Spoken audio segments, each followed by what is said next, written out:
Tiago capítulo 4, versículos 2 e 3. Eu vou ler na Nova Almeida atualizada. O texto diz assim: vocês cobiçam e nada têm, matam e sentem inveja, mas nada podem obter. Vivem a lutar e a fazer guerras. Nada têm porque não pedem. Pedem e não recebem, porque pedem mal, para esbanjarem em seus prazeres. Eu quero tomar essa declaração de Tiago e, a partir dela, desenvolver uma pergunta, ou na verdade, a preparação para uma resposta a uma pergunta importante. Pergunta que eu quero estabelecer como tema da minha mensagem hoje: por que orar? Falando em por que orar, vamos primeiro orar. Pai, muito obrigado por esse tempo de podermos ser expostos ao ensino da Tua Palavra. E nós te pedimos mais do que informação, mais do que orientação.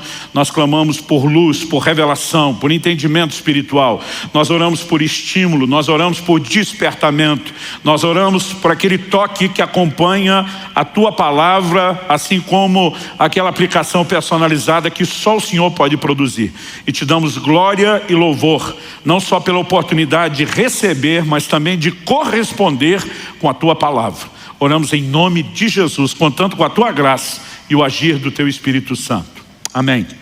Bom, esse texto que nós vamos tomar como ponto de partida, uma declaração que Tiago, inspirado pelo Espírito Santo, faz, destaca pessoas que almejam coisas que não alcançam.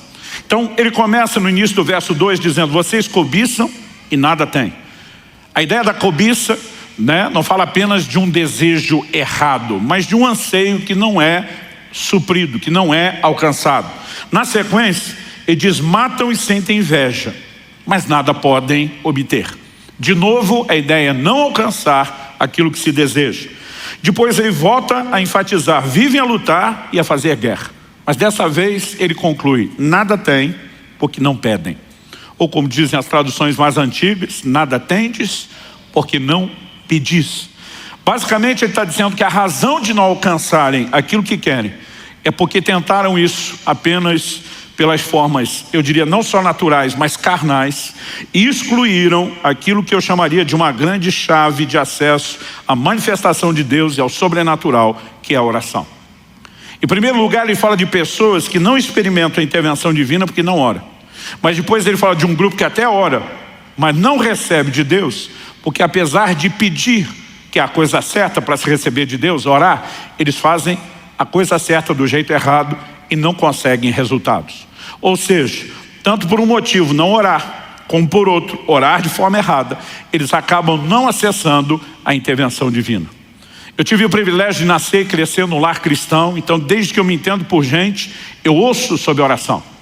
Mas eu tive o privilégio de ouvir não apenas o aspecto teórico da oração, gente falando a respeito do que a Bíblia diz ou da experiência de outros. Eu tive o privilégio de ver a oração funcionando dentro de casa enquanto eu era criado. E nesse ambiente de oração, nós vimos manifestações do poder de Deus e do sobrenatural na nossa família, que sempre tiveram um impacto positivo na minha vida. Mas foi depois dos 15 anos, com a experiência do batismo no Espírito Santo, que eu comecei a me sentir irresistivelmente, provocado, atraído para um lugar de oração. E digo irresistivelmente porque quanto mais eu entendi o que era a dinâmica de operação do Espírito Santo, e quanto mais eu entendi que isso estava relacionado com a vida de oração, mais provocado eu me sentia. E por ser alguém que desde bem cedo começou a entender a importância pela própria escritura do sobrenatural, eu queria viver isso. Eu sou de uma época onde já foi popular na igreja o ditado: onde há muita oração, há muito poder. Uma clara referência ao poder de Deus. Mas onde há pouca oração, há pouco poder. Nem todo mundo concluía a terceira parte do ditado, que era óbvio: e onde não há oração, não há manifestação do poder de Deus. Então eu sempre soube que a oração é uma chave de acesso para o sobrenatural. E se eu e você queremos viver as intervenções de Deus, nós precisamos entender a importância de uma vida de oração. Me lembro que ainda garoto, procurei uma vez um homem de Deus, falei: ora comigo. Ele falou: oro. Mas pelo que você quer que eu ore? Falei para ele: eu gostaria de ter mais experiências com Deus. Ele falou: se você quer ter mais experiências com Deus, em vez de estar me pedindo para orar por você, você que deveria estar desenvolvendo uma vida de oração. Porque diz, é lá na sua vida de oração que você vai ter as experiências que você está querendo alcançar comigo orando por você. Eu fiquei um pouco ofendido, achei ele rude e mal disposto, né? Sem vontade de abençoar os outros, mas de alguma forma eu percebi, não completamente naquele momento, que aquele conselho estava carregado de toda a verdade que eu precisava. Se havia um lugar onde o sobrenatural seria acessado, era na minha vida de oração, e não apenas pedindo oração para os outros. Quando você lê o livro de Atos, a maior parte das experiências extraordinárias narradas tem um pano de fundo em comum, que é uma vida de oração. No dia de Pentecostes, o que é que aquele povo estava fazendo no cenáculo? Atos 1,14 diz que eles perseveravam unânimes em oração. Então a experiência da visitação do Espírito Santo em Atos 2 foi gerada naquele ambiente de oração. Em Atos capítulo 3 nós temos um milagre de um paralítico sendo levantado na porta formosa do templo. A Bíblia diz que Pedro e João iam como de costume à hora da oração. Naquele desenvolvimento de uma vida de oração, eles começam a ver sinais e prodígios. Em Atos no capítulo 4, a Bíblia fala dos discípulos novamente sendo cheios do Espírito Santo. Mas não só eles, a Bíblia diz o lugar onde estavam reunidos tremeu. Você consegue imaginar uma reunião dessa? Onde o prédio, o ambiente que nós estamos todo é chacoalhado com o poder de Deus. E a Bíblia diz que todos foram cheios do Espírito Santo. E você vai seguindo a narrativa bíblica. Um anjo de Deus aparece para Cornélio, Atos 10. O que Cornélio estava fazendo? Orando. O apóstolo Pedro tem uma visão no telhado, em paralelo ao que está acontecendo com Cornélio. O que é que Pedro estava fazendo em cima do telhado, enquanto preparava a comida? A Bíblia diz que Pedro subiu, né, ao eirado para orar. Quando você olha a visão que Ananias tem, e o Senhor aparece a ele, tem um contexto, não só Ananias, mas Paulo especificamente, está 3 dias trancado, sem comer nem beber, orando, né? E o Senhor se manifesta a Ananias dizendo, vai lá, impõe suas mãos sobre Paulo, e nós vemos a experiência sendo provocada. O Senhor Jesus aparece para Paulo no templo. O que é que Paulo estava fazendo lá no templo? Piquenique? Não, estava orando. E você percebe que a oração é de fato uma porta para o sobrenatural, não apenas para experiências, mas também para vivermos, além das respostas às orações, um nível maior da manifestação do reino de Deus nessa terra. Mas a pergunta em cima da qual nós queremos trabalhar é por que orar? Por que a oração acaba se tornando essa porta de entrada para a manifestação do sobrenatural? E eu quero, antes de tentar trabalhar o conceito correto, eu quero trabalhar 2 questionamentos que eu particularmente me fiz muitas vezes e já vi muita gente, né, fazer o mesmo tipo de indagação e pergunta. Em primeiro lugar, eu quero trabalhar a ideia de que a oração não é meramente informativa. Ela não tem o propósito de comunicar a Deus uma necessidade. O Deus onisciente, que conhece tudo, o Deus presciente, que conhece as coisas antes de acontecerem, não precisa ser informado sobre um problema. Então, a oração não cumpre um papel de informar Deus sobre uma necessidade, uma vez que Ele já sabe de tudo. O segundo questionamento diz respeito à vontade de Deus. Muita gente me pergunta, mas Deus não faz o que quer, quando quer, como quer, do jeito que quer, uma vez que Ele é soberano? Eu digo para as pessoas, não confunda soberania com unilateralidade. Deus não age sozinho. Ele chama o tempo todo o homem para um lugar de interação. E Ele só faz isso porque Ele quis. Ele decidiu ser soberano do jeito dele. De vez em quando eu vejo gente dizendo que se Deus depende do homem para fazer alguma coisa, Ele não é soberano. Eu digo, se Ele precisar estar reduzido ao seu conceito de soberania, é que Ele não é soberano. Ele é soberano do jeito que Ele quer. Se Ele decidiu agir assim, se Ele decidiu revelar na sua palavra que as coisas funcionam assim, elas são assim, ponto final. Mas estritamente, quando você pensa, se Deus faz o que quer, como quer, do jeito que quer, então por que nós vamos orar? Ele já vai fazer o que faria, independente de eu orar. Ele não vai fazer nada porque eu orei. Então por que Ele me mandaria? Não apenas deixaria a porta aberta, mas me mandaria orar para que Ele faça o que Ele já ia fazer, independente da minha oração? Se nós não entendemos essas questões, provavelmente a nossa vida de oração não vai ser provocada ao nível de resposta que eu e você precisamos que ela seja. Então, há algumas verdades nas quais eu quero trabalhar, e eu vou mexer primeiro nesses 2 conceitos, para só depois responder por que orar. Então, uma das coisas que eu e você precisamos levar em consideração é que o reino de Deus, como um todo, suas verdades, seus princípios, não deveriam sofrer o que muitas vezes nós fazemos, que é uma leitura emocional. Um dia eu perguntei para alguém, por que é que você ora a Deus? Ela falou, eu oro a Deus porque Deus pode fazer qualquer coisa. Eu falei, mas o fato dele poder não significa que ele vai fazer. Uma pessoa rica pode dar muito dinheiro para uma pessoa pobre, em necessidade. Mas o fato de que ele pode não significa que ele vá fazer, a menos que ele queira. Eu falei, então apenas acreditar que Deus pode não leva a mim e a você, provavelmente, a nenhum lugar prático, a menos que a gente entenda que Ele queira. Então a oração, ela precisa nos levar além do entendimento de que Deus pode agir. Nós precisamos compreender que o Deus que nos mandou orar tem prazer em responder orações e decidiu usar essa forma para que Ele pudesse se mover e realizar coisas extraordinárias na terra.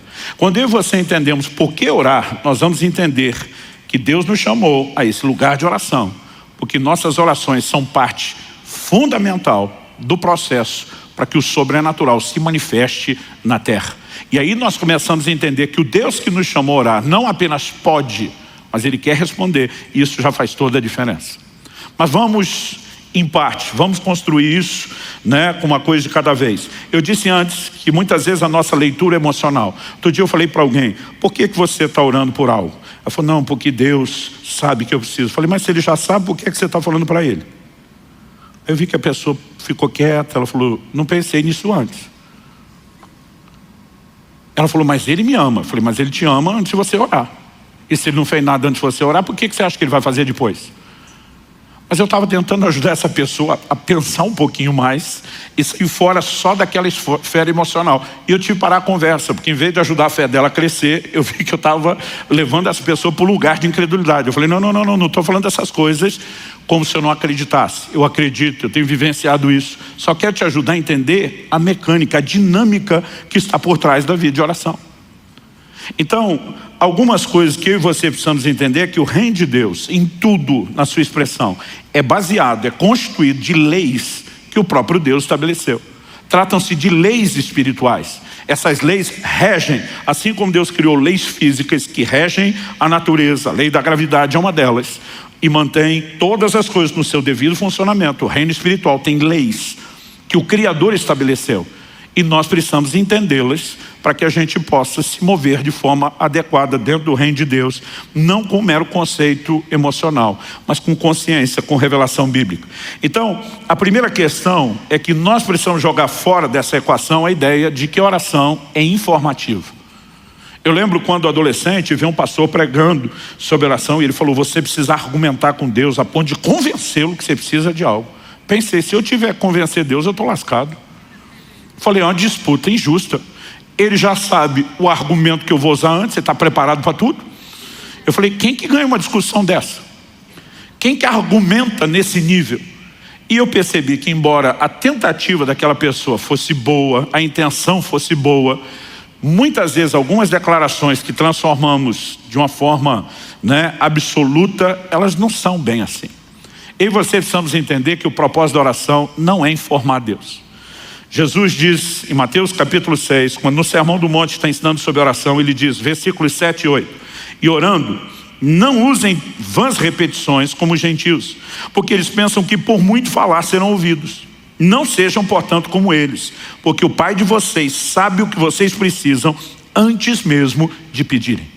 Ou seja, antes de você pedir, Deus já sabe o que você precisa. Então, na hora que você pedir, e Jesus não está dizendo para não pedir. Quando você olha o texto, ele está justamente dizendo, quando vocês orarem, orando, ou seja, é para orar, mas ele está dizendo, o propósito da oração não é informar Deus. Pastor, o senhor está dizendo que a gente não deveria repetir a oração? Não é isso que Jesus está falando. Ele está dizendo que nós não devemos usar de vãs repetições. Em outras palavras, acredito que ele está falando que a oração não deve ser transformada numa fórmula, numa espécie de reza que é repetida e você tem o conceito errado de que vai vencer Deus na canseira. Alguns acham que por muito falar serão ouvidos. Já vi gente distorcer o que Jesus ensinou em Lucas 18. Quando ele conta uma parábola sobre uma viúva que é chamada de viúva importuna. Já vi gente dizendo, você tem que importunar Deus, incomodar Deus. E eu olho e digo, não foi isso que Jesus ensinou. Jesus fala de uma viúva que importunou um juiz iníquo. Esse juiz não é a figura de Deus. Ele não reflete o caráter de Deus. Ele é um homem ímpio, sem valores. Ele não estava nem aí para fazer justiça para aquela mulher. Mas ele cedeu pela importunação, porque foi incomodado. O que Jesus está fazendo não é a comparação desse juiz com Deus, é um contraste. Assim como no outro momento, em Mateus 7, Jesus disse: se vocês são maus, sabem dar boas dádivas aos vossos filhos, quanto mais o Pai Celestial não dará coisas boas àqueles que pediram. Quando Jesus diz quanto mais, ele está dizendo: vocês são ruins, maus, já atende bem os filhos. Imagina Deus que é bom. Não é mera comparação, é um contraste, é um destaque. Ele está dizendo: Deus está em outro patamar. Em outras palavras, Jesus está dizendo: ele não vai ser vencido pela importunação.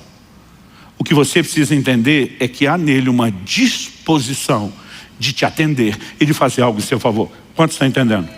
Jesus não está falando contra a insistência da oração. Lucas 18:1, antes de falar da viúva importuna, registra o seguinte: Jesus lhes contou uma parábola para mostrar que deviam orar sempre e nunca desanimar. Essa insistência na oração já mostra que o propósito da oração não é informativo. Por que eu vou orar uma segunda vez se eu já informei a Deus na primeira? Então, obviamente, não se trata de informação. Quando nós tiramos isso da equação, ressalta-se novamente a pergunta: então por que orar? A oração tem outro motivo, tem outra razão de ser.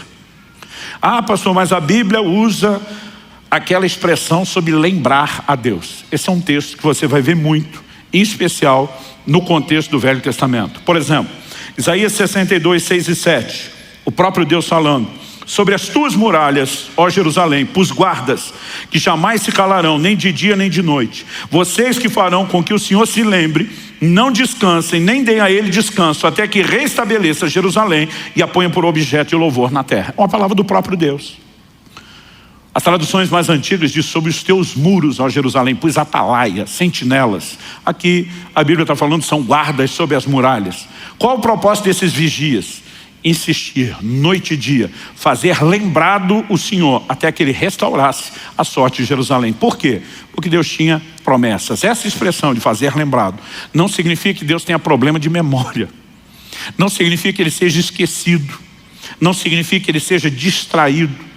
Embora muitas vezes a Bíblia use o que na teologia nós chamamos de antropomorfismo, essa palavra grande, complicada, fala de Deus usando figuras que o homem necessita a fim de poder entender aquilo que ele não tem um outro paralelo para entender. Então, quando a Bíblia diz que os olhos do Senhor passam sobre a terra, não significa que os olhos dele necessariamente sejam como os meus e os seus. Quando a Bíblia fala da mão do Senhor, não significa que necessariamente Deus tem uma forma física humana como a nossa ou como a que Jesus assumiu. Também não estou negando isso, mas não significa que seja necessariamente assim. Muitas vezes essas palavras nos ajudam a entender paralelos espirituais para os quais não existiria uma outra forma de nos descreverem.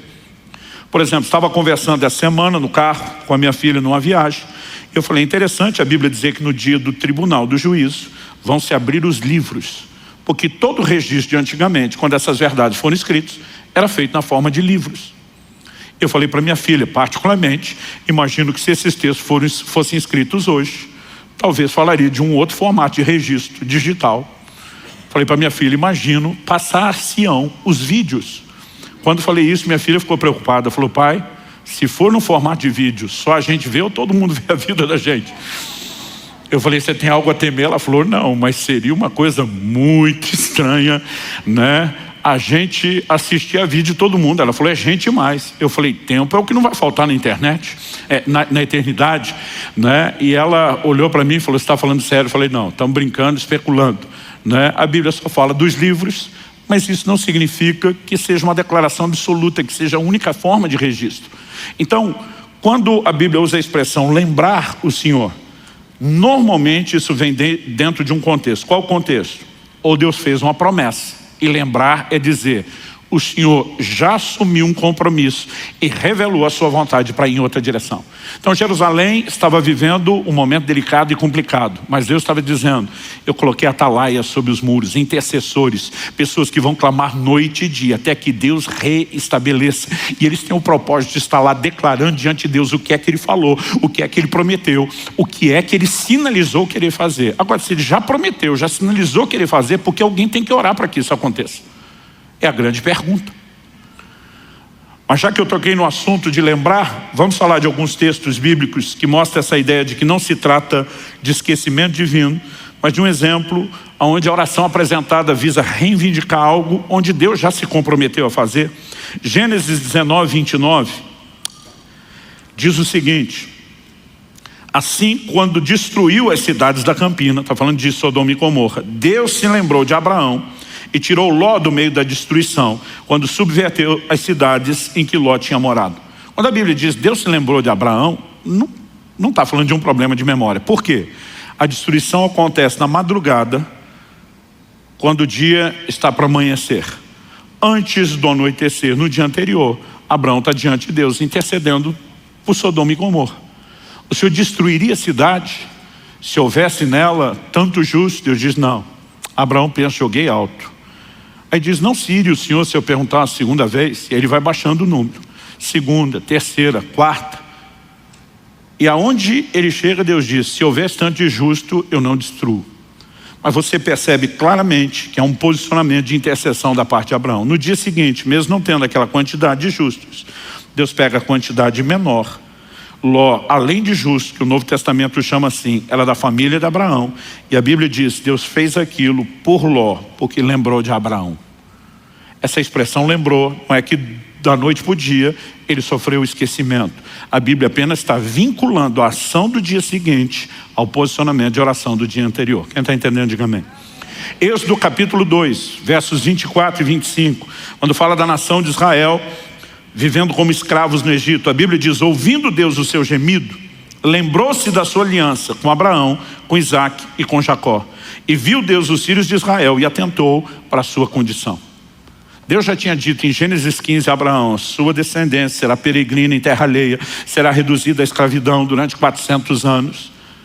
Quando o livro de Atos, Estevão contando essa história diz, quando se aproximava o tempo da promessa que Deus fez a Abraão, ele começa a trabalhar através de Moisés um livramento. Quando a Bíblia está dizendo Deus se lembrou, não significa que ele tinha esquecido da pessoa. A Bíblia está vinculando que o que ele vai fazer agora está relacionado com a promessa que ele havia feito anteriormente. Nós vemos o mesmo exemplo numa intercessão de Moisés em Êxodo 32, quando ele está no monte. O povo faz um bezerro de ouro, enquanto ele está recebendo de Deus os 10 mandamentos, toda a revelação. Deus sinaliza que vai destruí-los. Depois nós vamos olhar com calma esse texto. Moisés, na sua oração, ele diz para Deus, lembra-te de Abraão, de Isaac e de Israel, teus servos, aos quais por ti mesmo tens jurado. Em outras palavras, foi o Senhor que fez uma promessa para eles.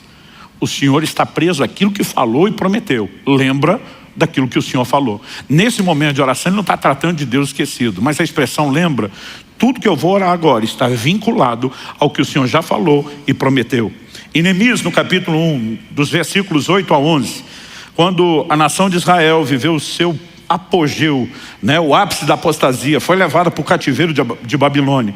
E agora findam os 70 anos dos quais Jeremias havia profetizado que duraria o cativeiro. Um processo de restauração está acontecendo. Esdras lidera a restauração do templo. Mas Neemias diria na sequência para a restauração não só dos muros, mas da cidade de Jerusalém. E a Bíblia diz que no momento de oração, ele se dirige a Deus antes de, na condição de copeiro do rei que ele era, antes dele poder interceder em favor de uma volta para poder ajudar o povo. A Bíblia diz a oração dele, Neemias 1, de 8 a 11, está registrada assim, lembra-te da palavra que ordenaste a Moisés, teu servo, dizendo, se transgredides, eu vos espalharei por entre os povos. E é isso que tinha acontecido com eles. Mas a palavra não era só essa. Ele diz, mas se vos converterdes a mim e guardardes os meus mandamentos e os cumprides, então ainda que os vossos rejeitados estejam pelas extremidades do céu, de lá os ajuntarei e os trarei para o lugar que tenho escolhido para ali fazer habitar o meu nome, que era Jerusalém. Estes ainda são teus servos. Agora ele está falando para Deus em favor do seu povo. E o teu povo que resgataste com teu grande poder e com a tua mão poderosa. Ah, Senhor, estejam pois atentos os teus ouvidos à oração do teu servo, e a dos teus servos se agradam de temer o teu nome. Concede que seja bem sucedido hoje o teu servo e dá-lhe mercê perante esse homem. A Bíblia diz que ele termina dizendo, nesse tempo eu era copeiro do rei. Essa expressão, lembra-te da tua palavra, Lembra daquilo que o Senhor falou. Nunca tem um papel informativo. Já que o senhor esqueceu, estamos aqui te fazendo recordar. É apenas um posicionamento de reivindicação. É a sua promessa, é a sua aliança, é o seu compromisso. E daqui a pouco nós vamos entender a importância de orar alinhado à vontade de Deus. Mas em primeiro lugar, a gente precisa eliminar a ideia de que não se trata meramente de informação. Em segundo lugar, vamos procurar entender esse questionamento a respeito da vontade de Deus. Se Deus faz o que quer, quando quer, só do jeito que quer, como se ele agisse de forma unilateral, qual o sentido de orar? Como eu disse antes, ele já vai fazer o que ele quer, independente da gente pedir ou não. E se a gente pedir alguma coisa que ele não quer, ele também não vai mudar o que quer porque a gente pediu. Então qual o sentido de orar? Não só qual o sentido de orar, qual o sentido de Deus nos mandar orar? Será que isso tudo seria mera encenação? Será que Deus apenas olhou lá do céu e disse, esse povo não tem o que fazer, vamos deixar eles acreditar que eles influenciam alguma coisa, mesmo que isso não leve eles a lugar nenhum? Será que é assim que Deus agiria? Será que essa seria a dinâmica do seu caráter? Vamos iludi-los para alguma coisa que não produz resultado? Nós sabemos que isso não é verdade. Por quê? A Bíblia traz afirmações recorrentes de que Deus ouve o clamor dos homens.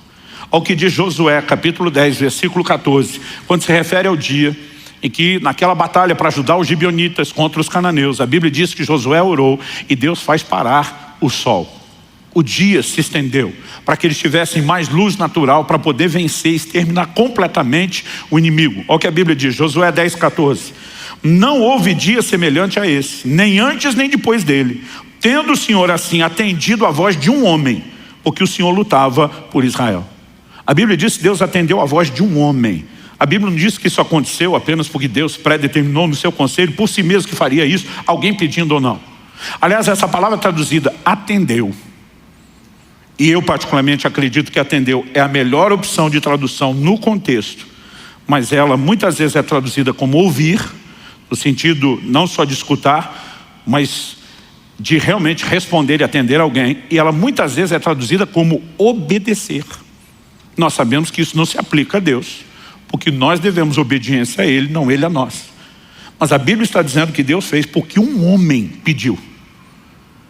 E eu não sei você, mas eu fico empolgado com essa ideia de que de alguma forma a nossa voz possa ser ouvida. É lógico que Josué está orando dentro do escopo da vontade revelada de Deus. Deus disse, vocês vão avançar, vocês vão conquistar a terra, nenhum inimigo vai resisti-lo durante todos os seus dias, eu vou lutar por vocês. Então ele se posiciona e diz, está do nosso lado, precisamos de mais luz do dia, não queremos que o Senhor lute em nosso lugar, mas já que o Senhor luta por nós conosco, nos dê mais luz, nos deixe exterminar todo mundo. E um milagre sem precedentes aconteceu. A Bíblia diz, não houve dia como esse, nem antes nem depois. Deus atendendo a voz de um homem. Então algo que eu e você precisamos questionar é onde é que fica a vontade de Deus quando estamos falando sobre oração. No Salmo 6, 9, eu estou escolhendo um de muitas menções nos Salmos, Davi diz, o Senhor ouviu a minha súplica, o Senhor acolhe a minha oração. Ou seja, ele não está falando de Deus fazer apenas algo que quis, mas está falando de Deus literalmente atender aquilo que ele clamou a Deus para que Deus fizesse.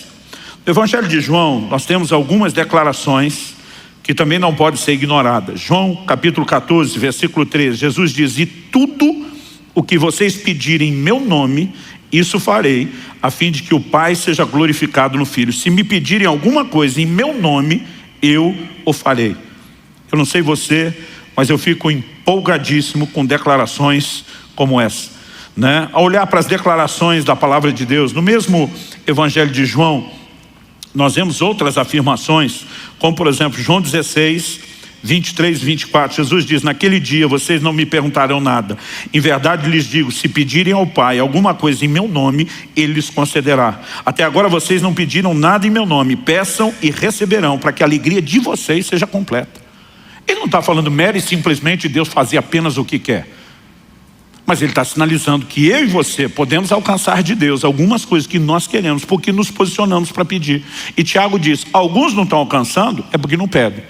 Outros até estão pedindo, mas não chegam lá, porque pedem mal. Estão fazendo a coisa certa do jeito errado. Mas o que a Bíblia está mostrando é que se eu e você fizermos a coisa certa do jeito certo, nós podemos ver a ação de Deus e o sobrenatural invadindo as nossas vidas. Quem está entendendo, diga amém. No entanto, não podemos negar que há uma relação muito forte na Escritura entre oração e a vontade de Deus. É inegável, não dá para desvincular essas duas coisas. Por exemplo, em Mateus no capítulo 6, no versículo 10, na oração do Pai Nosso, Jesus está nos ensinando não uma reza, mas um modelo de oração. Ele nos ensina a dizer: venha o teu reino, seja feita a tua vontade. Pergunto: se a vontade de Deus se estabelece na terra sem oração, por que é que Ele mandou a gente orar para a vontade dele ser feita? Nós estamos falando de uma simples encenação? Ou existe alguma relação entre orar e a vontade de Deus poder ser executada, poder se manifestar? Eu particularmente acredito na segunda opção e não na primeira. Uma outra coisa que nós não podemos deixar fora da equação é que orar alinhado com a vontade de Deus é garantia de resposta. 1 de João, capítulo 5, versículos 14 e 15 diz o seguinte: essa é a confiança que temos para com Ele, que se pedimos alguma coisa segundo a sua vontade, Ele nos ouve. E se sabemos que Ele nos ouve quanto ao que lhe pedimos, estamos certos de que obtemos os pedidos que lhe temos feito. Então ele diz: se oramos segundo a sua vontade, somos ouvidos. Se somos ouvidos, certeza que vamos alcançar o que é que nós estamos pedindo. Então a oração que é feita segundo a vontade de Deus é um tiro certeiro. Pastor, como podemos saber a vontade de Deus ao orarmos? Em primeiro lugar, o que Deus já revelou na Escritura, o que Deus já revelou na palavra. Em segundo lugar, eu e você podemos lidar com questões que são de ordem personalizada. Não são detalhes que estão nas Escrituras. Quando Kelly estava grávida do Israel, nosso primeiro filho, estava se aproximando a hora do parto. Me lembro de um dia que eu estava no meu momento devocional, de oração com Deus. O Espírito Santo falou comigo: ore e jejue, porque você vai enfrentar uma grande batalha na hora do parto do seu filho. A partir daquele momento, durante 6 dias, eu não comi absolutamente nada. Eu fiquei em oração e intercessão contínua, até que no 6º dia me veio o que eu chamo de um testemunho de vitória. Alguns dos crentes mais antigos, em especial do meio pentecostal, usavam uma expressão que é: nós vamos orar até chegar lá. O que é o chegar lá? É aquela sensação: alcancei, conquistei algo, né? E quando me veio aquele testemunho interior, foi quando eu parei de orar e voltei a comer. Quando chegou o dia do parto, houve uma grande complicação. E de acordo com os próprios médicos, meu filho só sobreviveu por um milagre, por algo que eles não sabem explicar. Agora, se Deus já queria fazer um milagre, por que é que me mandou orar primeiro? Eu e você precisamos entender que até para fazer aquilo que Ele quer fazer, muitas vezes Ele sinaliza e nos chama a esse lugar de cooperação com Ele através da oração. Mas quando oramos dentro da vontade de Deus, é certo que Ele nos ouve. E se é certo que Ele nos ouve, é certo que vamos receber. Então, além daquilo que já está revelado na Escritura, a única outra forma pela qual eu e você podemos ter certeza da vontade de Deus é quando o Espírito Santo nos dá um direcionamento mais claro e específico.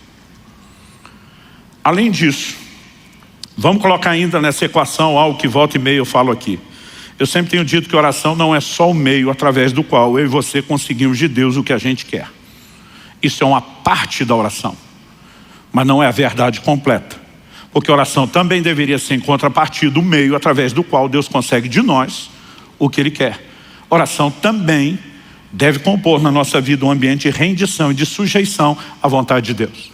A Bíblia diz em Mateus 26:39 que no Getsemane o Senhor Jesus ora, né? O livro de Hebreus interpreta o que aconteceu no Getsemane, dizendo que Jesus ofereceu com forte clamor e lágrimas orações e súplicas a quem o podia livrar da morte. Então, quando lá no Getsemane nós lemos nos evangelhos Jesus dizendo: Pai, se possível, passe de mim esse cálice. Cálice, no próprio ensino de Jesus, fala de sofrimento. Ele basicamente está dizendo para Deus: se tiver um plano B que dê para evitar a morte por crucificação, vamos ativar o plano B. Contudo, seja feito não a minha, mas a sua vontade. A oração sempre tem que nos levar ao lugar da vontade de Deus. E se a nossa vontade estiver em colisão com a dele, nós precisamos nos submeter à vontade dele. Ou seja, até agora, o tempo todo, nós estamos vendo uma forte relação entre oração e a vontade de Deus. Essa é uma das razões pelas quais as expressões de fazer lembrar do Senhor não tem papel informativo, mas são um posicionamento de dizer, o Senhor já revelou sua vontade na palavra, e nós apenas estamos colocando isso diante do Senhor, para que fique claro que não estamos orando fora da sua vontade. Entender que há uma relação forte entre a oração e a vontade de Deus é importante, mas não apenas entender que Deus não vai atender uma oração fora da sua vontade. Isso também é verdade e tem que ser trazido para dentro dessa ideia. Nós temos orações na Bíblia que foram ignoradas. Um exemplo disso, o que você vê em 2 Samuel, capítulo 12. Depois que Davi comete o pecado de adultério com Batseba, de homicídio de Urias, Natã, o profeta, é enviado a ele.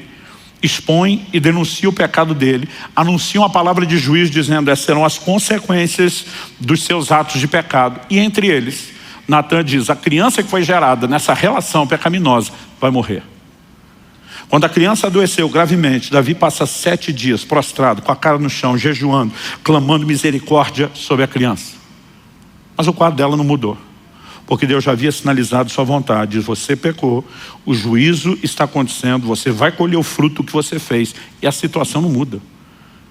Embora seja o mesmo Davi que lá no Salmo 6:9, nós vimos ele dizendo, o Senhor atendeu a minha súplica, ele ouviu a minha voz. Aqui nós vemos Deus olhando para ele dizendo, nesse caso, você não vai ser atendido.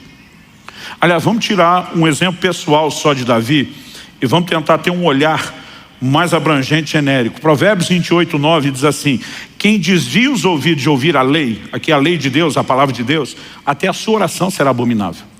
Ou seja, uma pessoa que está andando contrária à palavra de Deus, em deliberada quebra de mandamentos divinos, sua oração não só não será atendida, como a Bíblia diz, é abominável a Deus. Então é evidente que nossas orações têm um poder extraordinário dentro do escopo da vontade de Deus. Ou seja, orações fora da vontade de Deus não serão atendidas. Por outro lado, me parece muito claro também na Escritura que a vontade de Deus, sem as nossas orações, também não será executada. Então, qual seria a razão pela qual Deus nos chama a orar pelo cumprimento da sua vontade? E não estou falando só de Mateus capítulo 6, venha teu reino, seja feita a sua vontade. Por exemplo, me acompanhe em primeira carta de Paulo a Timóteo, no capítulo 2, 1 Timóteo, capítulo 2, e vamos ler junto a partir do versículo 1. O apóstolo diz assim, antes de tudo.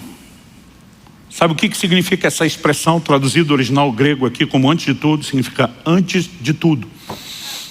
Às vezes a gente sempre quer um significado diferente, mas é isso mesmo.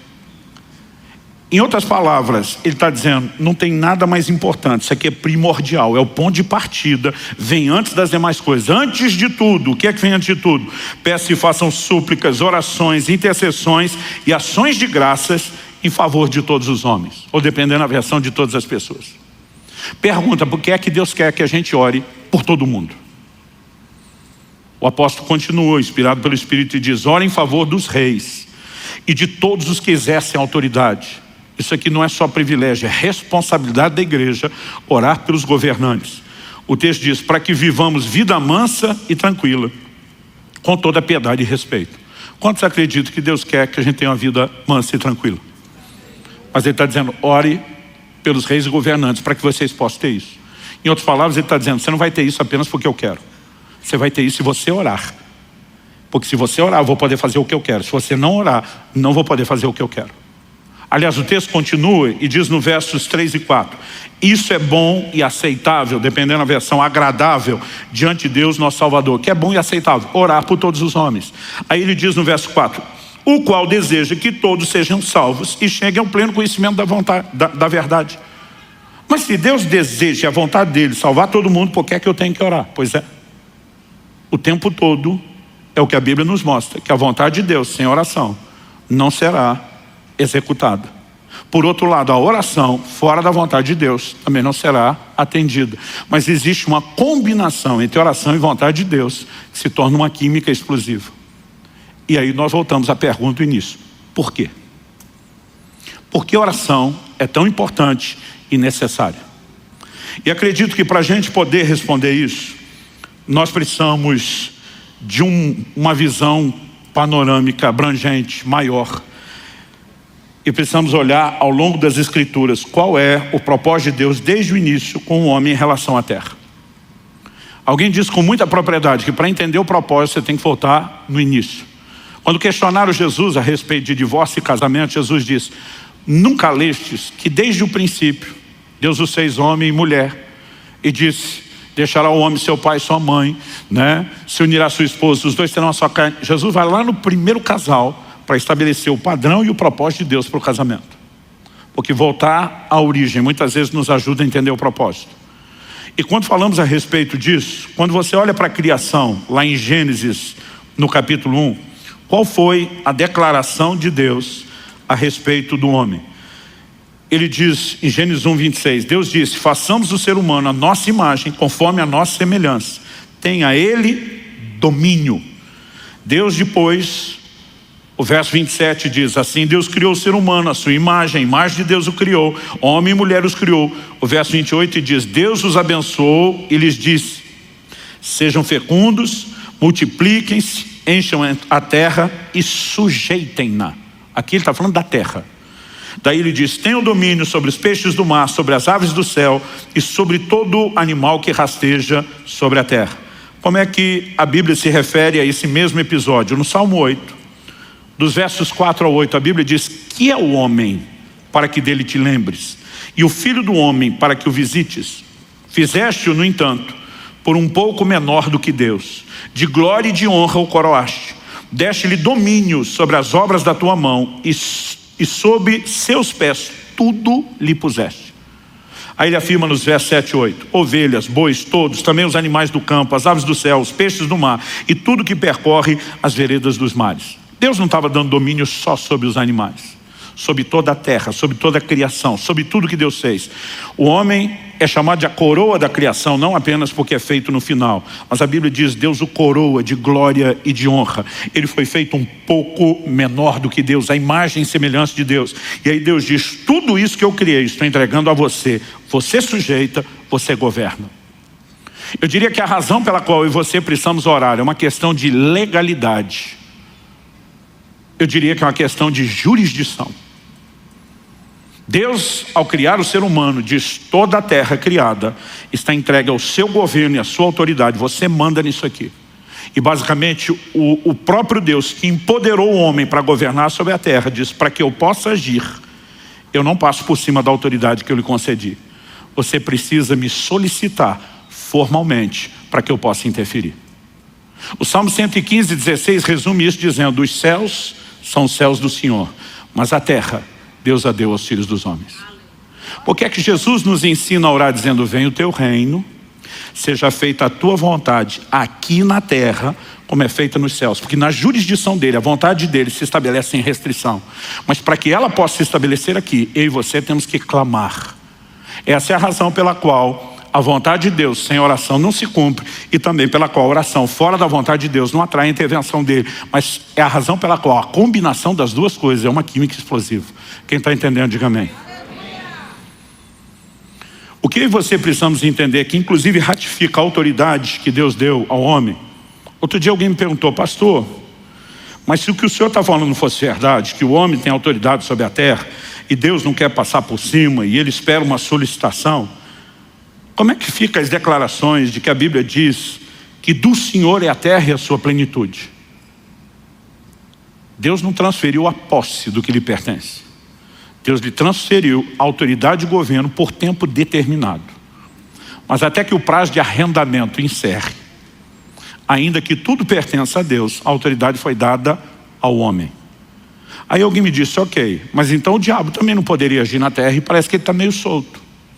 Eu falei: ele está. Diferente de Deus, ele está. E alguém me perguntou por quê? Eu falei: vamos para a tentação de Jesus no deserto. Lucas 4, versos 5 e 6. A Bíblia diz que Jesus, quando está sendo tentado pelo diabo, num dos momentos, o diabo lhe mostrou todos os reinos, as glórias do mundo, e diz para Jesus: tudo isso te darei, se prostrado me adorares. O diabo diz assim para Jesus: porque me foi entregue, e eu dou a quem eu quiser. Jesus não olha para o diabo e diz: mentiroso, nada disso é teu. Até porque se fosse mentira não seria uma tentação. Jesus nem questiona o que o diabo está dizendo, se ele tem o poder de entregar ou não. Ele apenas diz: está escrito, ao Senhor teu Deus adorarás, e só ele servirás. E Jesus sabia muito bem que ele veio para tomar tudo aquilo de volta como Redentor, sem precisar se curvar diante do diabo, sabendo que quem vai se curvar diante dele é o próprio Satanás. Mas tirando o mérito do que faria, nós precisamos entender. Agora, se o diabo está dizendo, me foi entregue, eu dou a quem quiser, a pergunta é quem entregou? Foi Deus? Não. Deus entregou tudo isso na mão do homem. Quem que pôs na mão de Satanás? O homem. 2 de Pedro 2,19 diz que quem é vencido em algo se torna escravo daquele que o vence. Quando o homem peca, tudo aquilo que Deus lhe confiou, toda a sua autoridade automaticamente é transferida. Ainda que Jesus tenha vindo para resgatar, e a obra da redenção não se limita aos homens, envolve toda a terra e toda a criação, porque tudo foi afetado com o pecado. Ainda que Jesus tenha vindo para restaurar a autoridade do homem, nós voltamos a uma posição semelhante ao que era antes da queda. O homem tem autoridade e ele precisa reivindicar uma intervenção dos céus para que os céus possam entrar no lugar da jurisdição ou da legalidade humana. Ou seja, nós não estamos de forma alguma limitando o poder de Deus. Deus, por razões que pertencem a Ele, escolheu que as coisas funcionariam assim, revelou na sua palavra que esse é o formato. Então eu volto naquele questionamento do início. Alguns de vez em quando me perguntam, e a soberania de Deus, onde fica? Eu falei, fica com Ele. Ele continua sendo soberano. Ele que decidiu agir assim, não foi a gente que convenceu Ele. Nós não iludimos Ele para participar do processo e conseguimos fazer Ele acreditar como se Ele não fosse soberano. Ele, o Criador, Senhor de todas as coisas, decidiu e revelou isso na sua palavra. Ponto final. A pergunta é, o que é que eu e você vamos fazer com a autoridade que nos foi dada, com a autoridade que nos foi entregue? A Bíblia está dizendo, alguns não têm porque não pedem. Os céus não vão se mover em favor de quem não pede. Pastor, então qualquer um que pedir vai receber? Também não. Porque Tiago diz que alguns pedem, não recebem porque pedem mal. Qual a definição de pedir mal? Em primeiro lugar, ele fala de alguns que querem apenas esbanjar nos seus próprios deleites. Ou seja, eles não estão sintonizados com a vontade de Deus. E não é porque para Deus agir na terra, ele precisa da solicitação do homem, que o homem aqui na terra manda Deus fazer o que ele quer e não o que Deus quer. Então nós precisamos entender esse outro lado. Segundo, uma das definições de uma oração bem-sucedida está lá em Tiago capítulo 1. Ele começa falando de sabedoria e termina falando de toda e qualquer outra coisa. Ele diz, tem algum de vós falta de sabedoria? Tiago 1,5. Peça a Deus que a todos dá liberalmente. Eu amo essa frase. Deus dá de forma generosa, liberal. Mas ele diz, peça porém com fé, não duvidando. Ele diz, porque o que duvida é semelhante à onda do mar que é levada e agitada pelo vento. Ele diz, não pense tal homem, o que duvida, que receberá do Senhor coisa alguma. Então aqui nós temos um outro elemento. Se qualquer petição funcionasse, todo mundo estava sendo atendido em toda e qualquer coisa. Mas porque a oração ela precisa não só estar alinhada à vontade de Deus, mas ser feita com fé, é que muita gente no processo acaba tendo orações sem resultado, sem nenhuma efetividade. Porque a necessidade de fé, Deus determinou, o justo viverá da sua fé. Tudo que eu e você vamos receber de Deus estão nos depósitos da graça. Como que a graça é acessada? Romanos 5,2 diz, pela fé nós temos acesso à graça. Então eu e você precisamos entender a importância da fé.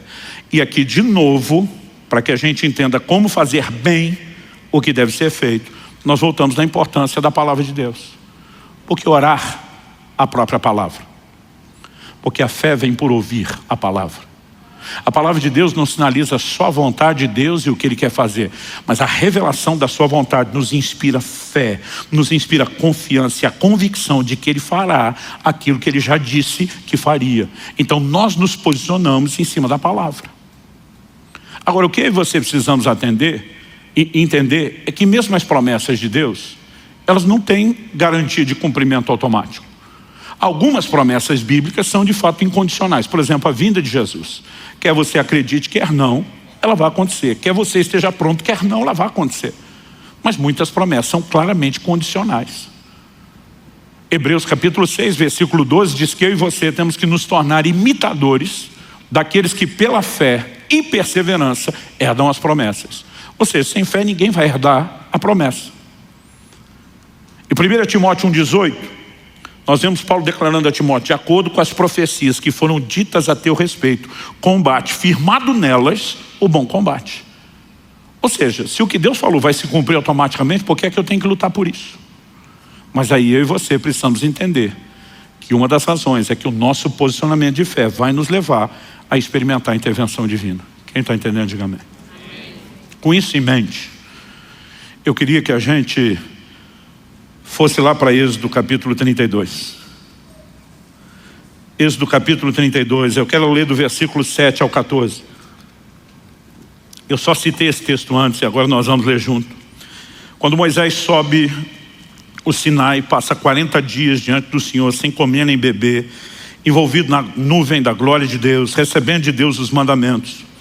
No final desse período, a Bíblia diz: então o Senhor disse a Moisés: vá, desça, porque o seu povo, o povo que você tirou do Egito, se corrompeu e depressa se desviou do caminho que eu lhe havia ordenado. Fez para si um bezerro de metal fundido, o adorou e lhe ofereceu sacrifício, dizendo: são estes, ó Israel, os seus deuses, que tiraram você da terra do Egito. O Senhor disse ainda a Moisés: tenho visto esse povo, e eis que é povo teimoso. Agora, pois, deixe-me, para que se acenda contra eles o meu furor, e eu os consuma, e de você farei uma grande nação. Em primeiro lugar, vamos entender, antes de continuar a ler aqui do 11 ao 14, algumas verdades. Uma coisa que precisa ser separada na Bíblia, quando falamos do plano e do propósito de Deus, é o individual do coletivo. São duas coisas bem distintas. Por exemplo, quando a Bíblia fala sobre a linhagem de Abraão, a nação de Israel, dentro do plano e do propósito de Deus, a Bíblia diz que os dons e a vocação de Deus são irrevogáveis. O que Ele prometeu para a nação, para a linhagem de Abraão, vai se cumprir. Ao longo do processo, nós vemos gerações dessa linhagem que falhou e que Deus simplesmente rejeitou. Não significa que Ele descartou o propósito coletivo, mas quando indivíduos falham, eles são trocados. A razão pela qual Saul foi substituído por Davi é porque, como indivíduo, Saul falhou e o plano coletivo de Deus para a nação não poderia falhar. Essa talvez seja a mensagem principal de Esther 4,14. Quando Mardoqueu, seu tio, manda a ela um recado. Foi solicitado a ela que intercedesse pela sua nação, pela sua linhagem, diante do rei. E ela disse: se eu entrar sem ser chamada, eu posso ser punida com a morte. Mardoqueu manda o seguinte recado para ela: se de todo te calares agora, de outra parte se levantará socorro e livramento a Israel. Ele diz: mas quem sabe, se não foi para um tempo como esse que chegasse a ser rainha. Em outras palavras, ele está dizendo: filha, você acha mesmo que ganhou esse concurso de beleza e está no lugar que está, sem nenhum plano ou propósito de Deus? Será que não foi justamente para uma hora como essa, de necessidade do reino, que Deus te plantou e estabeleceu aí? Mas ele está dizendo: vou dizer, se mesmo assim você recuar e der uma de frouxa agora, Deus vai resolver o problema coletivo através de outra pessoa, mas você será substituída dentro do propósito individual como canal de livramento. Então, se nós separarmos essas coisas, fica fácil entender Deus dizendo a Moisés: me deixa destruir essa geração e de você eu faço uma nação mais numerosa. Porque Deus teria que continuar com Moisés? Porque tinha um compromisso com Abraão. Eu vou fazer isso na sua linhagem. E se ele destruísse, ele precisava de pelo menos um descendente para cumprir o que prometeu. De boa, no lugar de Moisés, depois de 40 dias, sem comer nem beber, orando por aquele povo, para trazer os mandamentos, se Deus falasse para mim, mesmo se o povo fosse vocês, deixa destruir, eu dizer: fica à vontade, vai que é tua, Deus. Sabe o que é o curioso? É o Deus Todo-Poderoso olhar para um mero mortal como Moisés e dizer: me deixa fazer. E o mais interessante, o assustador, é Moisés olhar de volta e dizer: não deixo não. Qual o posicionamento de Moisés? Vamos continuar a partir do verso 11. Porém Moisés suplicou ao Senhor seu Deus, dizendo: ó Senhor, porque acende a tua ira contra o teu povo, que tiraste da terra do Egito com grande poder e forte mão. Deixa eu fazer uma pausa aqui. Você viu como a conversa começa? Começa Deus dizendo para Moisés: o teu povo, que você tirou do Egito. Moisés diz: por que é que o Senhor está incomodado com o teu povo? Na fase mais ou menos ali de pré-adolescência, eu lembro, eu frequentava muito o pronto-socorro do hospital relativamente perto de casa. Só na fase de pré-adolescência foram 14 vezes. Ou engessava, ou costurava, sempre estava resolvendo alguma coisa. Eu lembro quando meu filho nasceu, a primeira oração que eu fiz, depois de dedicá-lo a Deus: Senhor, que ele não seja como eu fui, que porque deu um pouco de paz aos pais, porque pela primeira vez eu entendi o lado dos meus pais. E eu lembro que eu tinha caído de uma árvore, eu tive uma luxação tão séria na mão esquerda, que não quebrou nada, mas o encaixe todo da mão saiu, e a mão veio parar na parte de cima aqui do punho, onde fica o relógio. Os músculos soltaram, não mexia. Foi uma luxação tão séria que para botar no lugar, tiveram que me dar anestesia geral. E engessaram todo o braço, né, para que houvesse uma recuperação com tempo para aquela musculatura. Eu de braço engessado, no dia seguinte já estava na rua brincando. E tinha um terreno baldio do lado de casa. E para encurtar a história só, em algum momento no meio do mato, eu não tinha noção daquilo, me joguei para o meio do mato e tinha um garrafão de vinho quebrado que alguém jogou. E eu caí em cima daquilo. E aquilo pegou meu joelho direito um tempão, achava que era o esquerdo. Um dia dele fui olhar a cicatriz, falei, errei o lado, né? Ou ela mudou de lado algum dia desse enquanto eu dormia. Eu estou mais propenso a pensar que foi a primeira. Mas, gente, eu rasguei o joelho assim de aparecer os ligamentos. Foi um negócio assim feio. Eu lembro que eu voltei para casa de braço gestado, arrastando a perna, aquilo sangrando. Gente, eu não vou esquecer esse dia. Primeiro, meu pai olhou para mim e disse assim, não abra a boca. Ele pegou um vidro de mertiolate. Então eu lembro que mertiolate antigamente não era mertiolate de hoje. Ou a gente que era mole ou mertiolate que era pior. Ele virou o vidro inteiro e ele disse, não abra a sua boca. E eu só mordendo os lábios.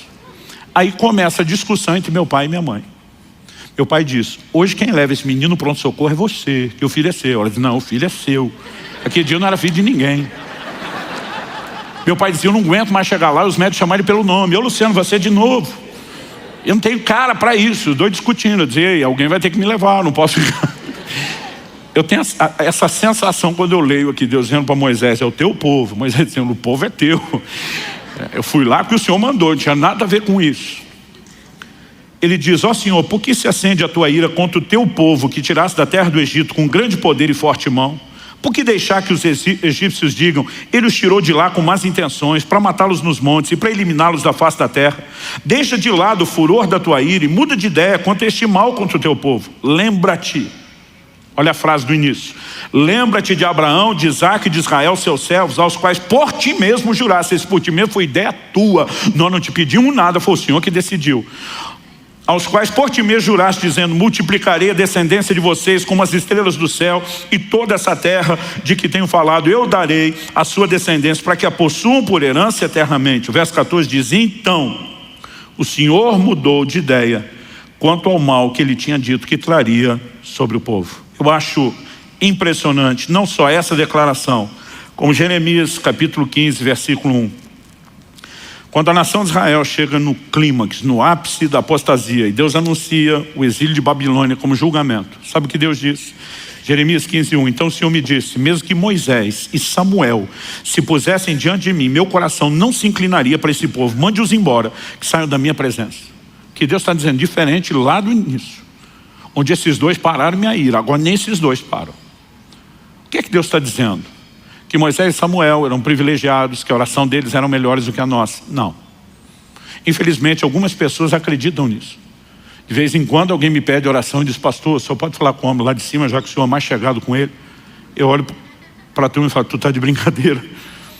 Nós voltamos agora no erro histórico da igreja romana de criar outros mediadores além de Cristo.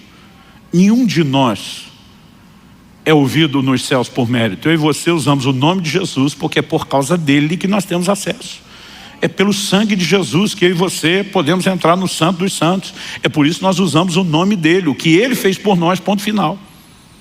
Mas Deus está dizendo ainda que Moisés e Samuel, o que Deus está dizendo, não é que esses homens eram melhores do que outros. É que eles entenderam e usaram o que Deus disponibilizou para todos, de uma forma como a maioria não entendeu e não usou. Então, Deus está dizendo, o assunto agora é tão sério que nesses dois que me pararam outras vezes, conseguiram parar o juízo que foi determinado sobre essa geração. O que Deus está dizendo, esses dois entenderam, exercer uma prática a respeito da oração. E se você não lembra muito da história de Samuel, quando Saul ungido rei, que o regime teocrático termina e agora a monarquia começa, ele se posiciona diante do povo e diz, eu não cometeria o pecado, de deixar de orar por vocês. Pensa no intercessor que deu curso àquela nação.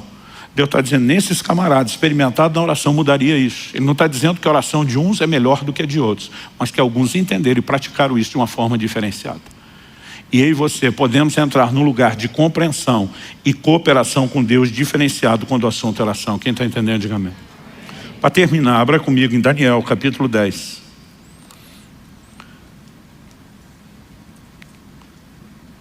Daniel, capítulo 10.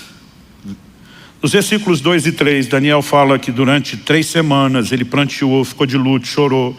No verso 3 ele diz: não comi nada que fosse saboroso, não provei carne nem vinho, não me ungi com óleo algum, até que passaram as 3 semanas. Esse foi o tempo de jejum e de oração.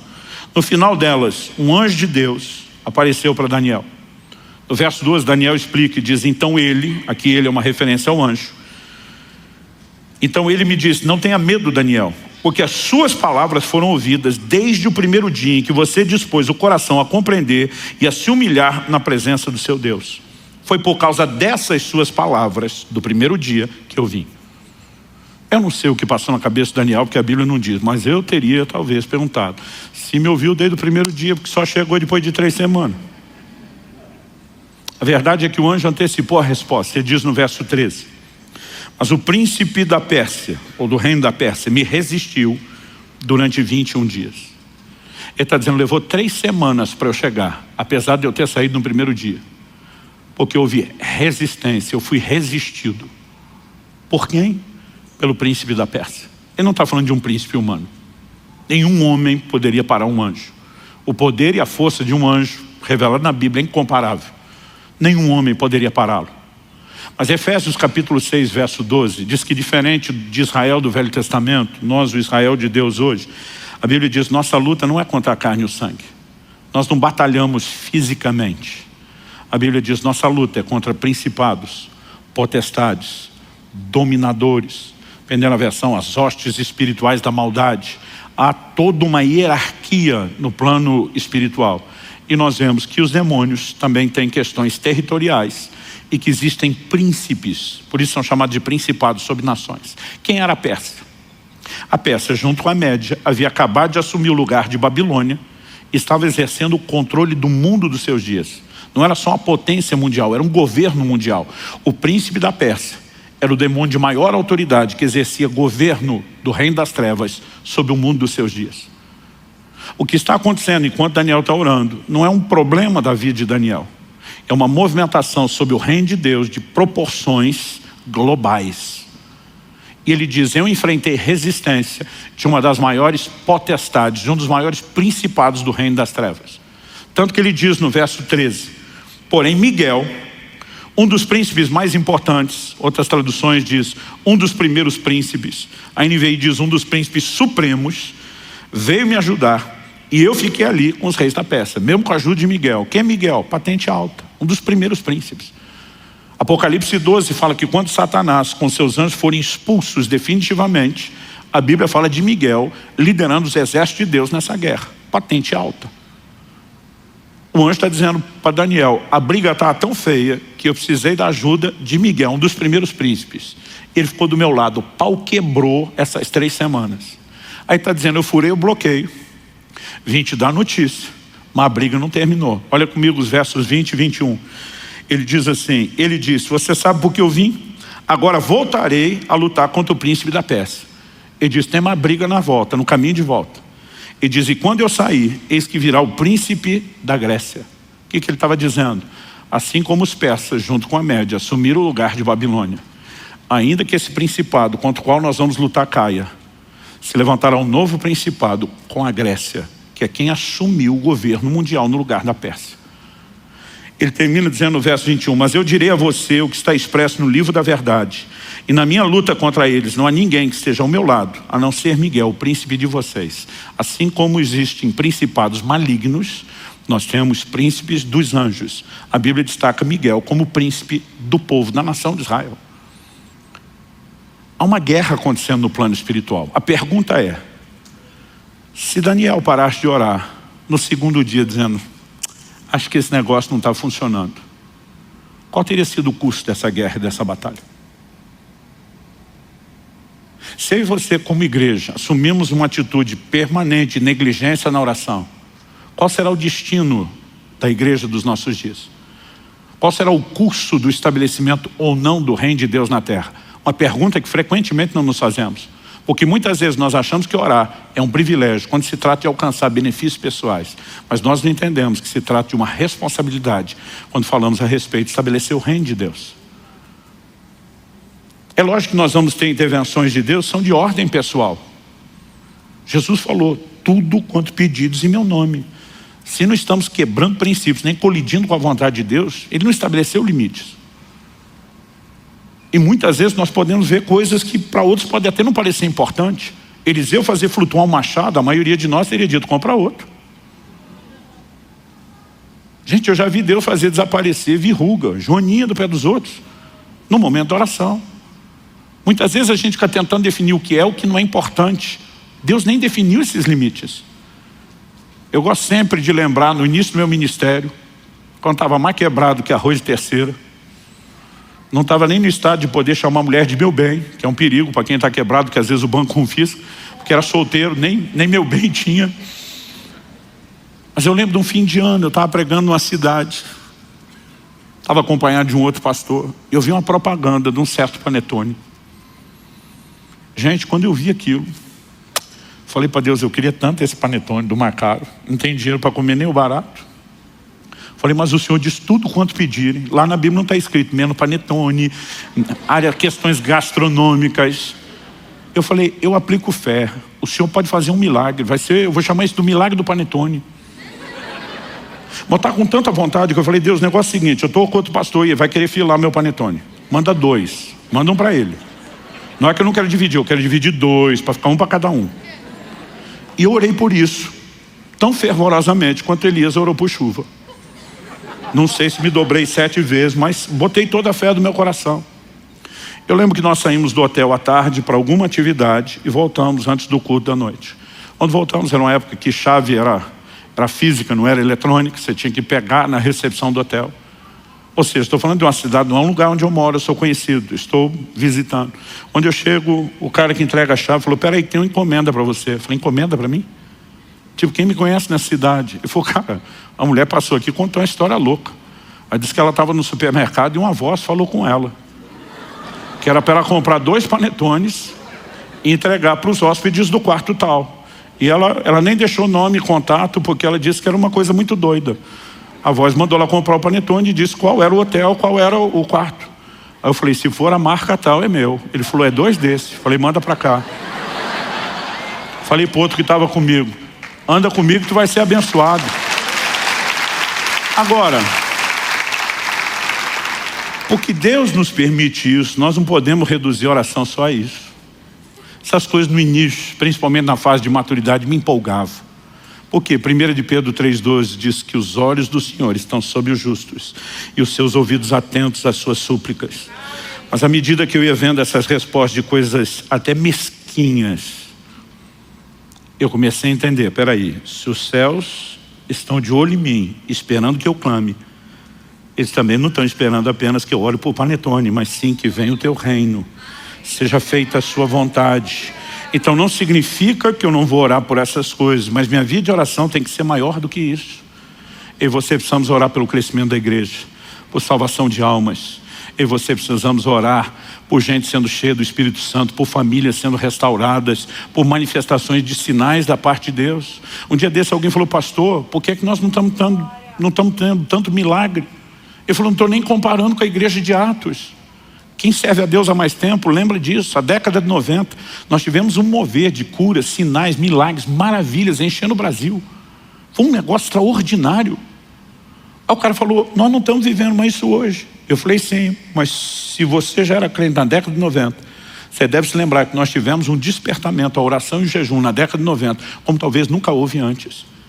E não é coincidência que os sinais e prodígios tenham invadido a igreja justamente na hora onde ela mais estava orando para que o poder de Deus se manifestasse. Eu falei, olha para a igreja do livro de Atos, Atos 4. Antes de tremer o lugar onde eles estão reunidos, eles estão orando dizendo, Senhor, concede que anunciemos a tua palavra com toda intrepidez, enquanto o Senhor estende a mão para operar sinais, milagres, prodígios, por intermédio do nome do teu santo servo Jesus. Enquanto eles oravam por sinais, eles viviam sinais. Agora nós somos parte de uma igreja acomodada, que mal é mal, ora só olhando para o próprio umbigo, mas está esperando que o reino de Deus se expanda com poder. Gente, se nós queremos ver o sobrenatural, não tem outro caminho. Nós vamos ter que resgatar a arte perdida da oração, do jejum, voltar a andar em fé, ter um posicionamento diante de Deus, porque à medida que fazemos isso, não estamos vivendo só um privilégio, nós estamos cumprindo com uma responsabilidade. Quem está entendendo, diga amém. No último jejum que fiz, em algum momento do início do jejum, eu sempre digo que você descobre que o centro de gravidade da terra puxa para baixo, mas do reino de Deus puxa para cima. As coisas materiais perdem importância. Mas eu lembro que eu comecei a orar e dizer assim, ó, eu quero ver uma resposta de provisão financeira porque é do seu interesse. O Senhor sinalizou que a gente, como orvalho, vai para um lugar maior. O Senhor nos deu uma estratégia, está funcionando. Encorajar as pessoas a aderirem à aquisição de cotas. Eu falei, no ritmo que está indo, vai levar de 1 ano e meio a 2 para a gente esgotar essas cotas. Eu falei, eu gostaria de ver um sinal teu. Eu estou orando por algo que o Senhor revelou ser o seu plano e é do seu interesse. Eu gostaria de ver, até o final do jejum, uma intervenção do Senhor nessa área, que me encha de coragem e convicção de que essa é a sua direção e que o Senhor está tão comprometido com isso quanto eu ou mais.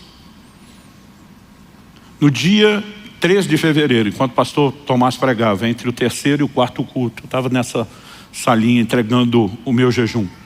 Foi uma refeiçãozinha de nada, mas naquele ato simbólico, agradeci a Deus e entreguei. Uma das primeiras coisas que aconteceu quando eu saí porta fora, uma pessoa me para e diz, Deus me mandou fazer algo. Ele me mandou ajudar você naquele projeto. Só coloquei para Deus condições, tem que ser dessa forma, tem que ser dessa maneira. Eu falei, eu vou dificultar ainda um pouco. Porque não tem jeito de ser coincidência. E essa pessoa me parou. Ela não só cumpriu todos aqueles requisitos, mas era evidente o timing de Deus. No momento que eu tinha acabado de encerrar o jejum, ele falou, Deus mandou te ajudar. Essa pessoa sozinha assumiu 20% do nosso desafio.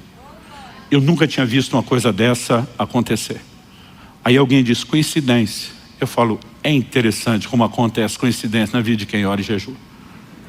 De vez em quando eu falo para um ateu, curta a sua incredulidade, que eu curto minha fé, né? Você vai chamar de coincidência, mas essas coincidências só acontecem com a gente, com vocês não tem. É um privilégio viver o sobrenatural, mas quando você começa, além do que Deus pode fazer por você no âmbito pessoal, abraçar a responsabilidade de trazer o reino de Deus para a terra, entender que Deus nos deu o privilégio de cooperar com Ele, você vai entender por que orar. Não é mera formalidade ou burocracia dos céus. Quando Deus estabelece esse padrão de legalidade, de que Ele precisa de intervenção, de um clamor nosso para poder intervir, mas significa um privilégio, onde Ele está dizendo, eu quero que vocês sejam meus cooperadores e que a gente trabalhe juntos. E ser chamado para esse nível de parceria com alguém como Deus, tem que ser entendido como um baita de um privilégio. Isso torna suave a definição da responsabilidade, porque é muito pesada a definição do privilégio. Vamos ficar em pé para parecer que está acabando.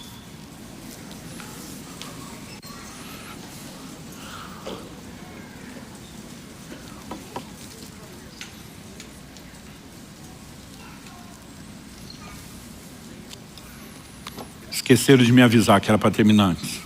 A culpa nem é minha. Sabe que nós podemos ter alguns minutinhos de oração? Onde a gente possa, diante de Deus, dizer, Senhor, que essas verdades sejam entendidas, que elas sejam absorvidas, que elas entrem, que elas produzam resultado na nossa vida. Fale com Deus no seu lugar, do seu jeito, da sua maneira, com as suas palavras. Meu Deus, a Tua palavra foi anunciada e a nossa oração não é apenas por entendimento e aplicação personalizada. É que aquilo que o Senhor começou, está começando nesse momento, não pare no final dessa reunião. Nós oramos que junto com a verdade comunicada venha despertamento, venha Teu sopro de vida, venha uma mobilização no coração de cada um dos Teus filhos e filhas, para render-se ao Teu chamado, não um convite, mas uma convocação, para que possamos nos doar mais à oração, ao jejum, à interação contigo para o estabelecimento do Teu reino. Nós queremos ver mais do sobrenatural. Nós clamamos que o poder celestial se manifeste, que a Tua glória possa de fato ser derramada, invadir a terra, que a terra se encha da Tua glória como as águas cobrem o mar.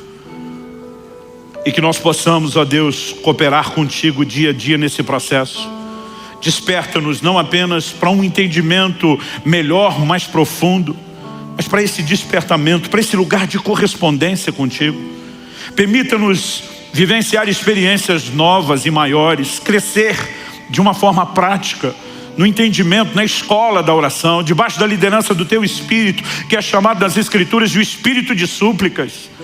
Pai, nós clamamos por um agir poderoso do Teu Espírito nas nossas vidas como indivíduos, na nossa vida como igreja, como corpo. Que o Espírito Santo venha turbinar a nossa vida de oração com uma nova perspectiva, com um novo entendimento, um novo despertamento. Nós clamamos em nome de Jesus. Em nome de Jesus. Que o Teu Espírito nos leve a essa escola de oração, a esse ambiente onde aprendemos por meio da compreensão da Tua palavra, mas também de forma prática, vivenciando intervenções e manifestações dos céus, que nos provoquem a nos dedicar cada vez mais, de forma progressiva, a uma vida de oração. Nós suplicamos em nome de Jesus. Nós clamamos pela restauração, pela restituição do sobrenatural na vida da igreja, nas nossas vidas, como indivíduos, nas nossas casas. Queremos viver mais das Tuas intervenções. E oramos que isso não apenas supra necessidades pessoais, que o Senhor nos use como uma espécie de vitrine, que o Seu nome seja glorificado e exaltado, que a fé de outros seja provocada e inspirada. Nós clamamos em nome de Jesus. O Senhor, se referindo à Sua igreja, diz que ela seria chamada casa de oração. Nós queremos cumprir esse papel. Suplicamos graça e favor do Senhor, bem como o Teu toque, em nome de Jesus. Em nome de Jesus. Se você crê e concorda, diga amém. Se você recebe essa palavra, diga eu recebo, em nome de Jesus. Glória a Jesus.